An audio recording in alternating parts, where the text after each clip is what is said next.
NCERT का book निकाल लेना, ठीक है। और पहला एक्सरसाइज में 11.1 का पहला क्वेश्चन में पढ़ता हूँ। कह रहा है 7.6 सेंटीमीटर लंबा एक रेखाखंड खींचिए और इसे 5:8 के अनुपात में विभाजित कीजिए, दोनों भागों को मापिए। मापने के लिए तो स्केल से कहेगा, माप करके आप बता देना लास्ट में क्या होगा। पहले 7.6 सेंटीमीटर स्केल से ठीक से मापने आपको आना चाहिए, इस बात का ध्यान रहे। तो ऐसे मान लो ये, मुझे तो समझाना है, मैं बड़ा सा ले सकता हूँ, ये 7.6 सेंटीमीटर, ठीक है। अब 7.6 सेंटीमीटर को 5:8 के अनुपात में विभाजित करना है।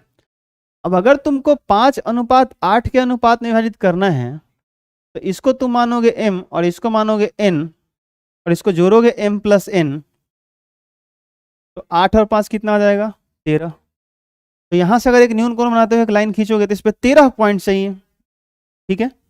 इससे ज़्यादा बेहतर है कि ये वाला काम करो जो मैंने वैकल्पिक विधि बताया था। जो वैकल्पिक विधि जो बताया था कि इधर एक कोण बना लो और जो ऊपर बनाया था वो वाला विधि लगा लो। कौन सा? PQ से न्यून कोण बनाते हुए ऐसे एक PX खींच लो, ठीक है। और जितना कोण यहां बना उतना ही Q पर इसके विपरीत बना लो, ऊपर बना लो। तो ये इतना कोण यहाँ पे एक चाप ले लो, इतना ही त्रिज्या का यहाँ पे एक चाप ले लो, फिर इसको माप लेना और यहाँ से ऐसे काट लेना, कटेगा। फिर इसको और इसको मिलाओगे, इसके ऐसे कहीं ना कहीं इसके पैरेलल आ जाएगा। बोलो बोलो, एकदम इसके पैरेलल आना चाहिए, ऐसे कहीं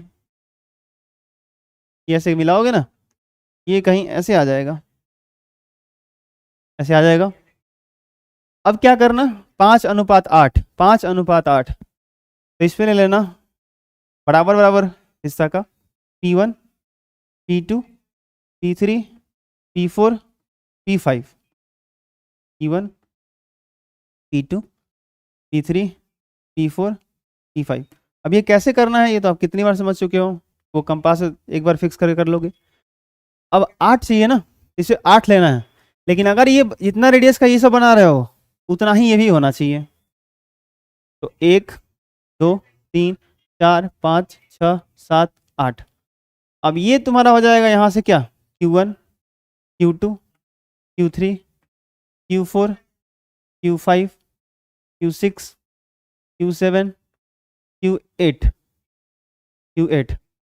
अब ये जो पॉइंट Q8 है और ये जो P5 है, इन दोनों को ठीक से मिला देना। जो PQ को यहाँ पे R पे काटेगा, इसकी लंबाई माप करके लिख देना, एग्जाम में आएगा तो PR कितना है यहाँ पे लिख देना। अब ना माप करके बताना कितना आता है, और जो RQ होगा, R से लेकर Q तक ये वो लिख देना। और PR बटा RQ, PR बटा RQ, जो माप जो PR आएगा और RQ आएगा, इसका जब रेशियो निकालोगे तो उतना ही अनुपात आएगा जितना 5/8 आएगा। आई बात समझ में? ये 8 से भाग दोगे 5 में तो कितना आएगा? बोलो बोलो जरा, भाग देके ट्राई कर लो। तो 0.8648, 2 20, 8 दूना 16, 4 8 पे 40, 0.625 आया। अगर 5 और 8 का अनुपात पूछा जाए, 5/8 का तो वैल्यू यही आएगा। तो अगर तुम इसको मापोगे PR और RQ को, ठीक है, तो जो तुम्हारा रिजल्ट आएगा वो 0.625 के अप्रॉक्स आएगा। मान लो एक्यूरेट नहीं है, आना चाहिए वैसे एक्यूरेट, ऐसे ही सही से बनाओगे तो बिल्कुल एक्यूरेट आएगा, ठीक है। आई बात समझ में? इतना आना चाहिए, तो ऐसे बना सकते हो। तो कहोगे सर वो सर जो M + N वाला तरीका जो आपने पिछले क्लास में बताया था सर, क्या वो गलत था? नहीं नहीं, गलत नहीं था मेरे भाई, चलो वही बता देते हैं। 7.6 कैसे खींच लेना?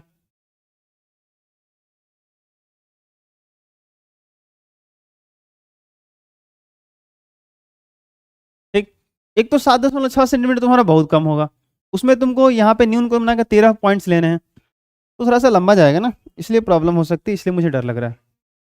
चलो कोई नहीं, डरने वाली कोई बात नहीं है। ऐसे PQ से न्यून को बनाते हुए PX खींच लेना, वैसे 13 पॉइंट लेना तुम, छोटा छोटा करके, 1, 2, 3, 4, 5, 6, 7, 8, 9, 10, 11, 12, 13, ऐसे करके कर देना।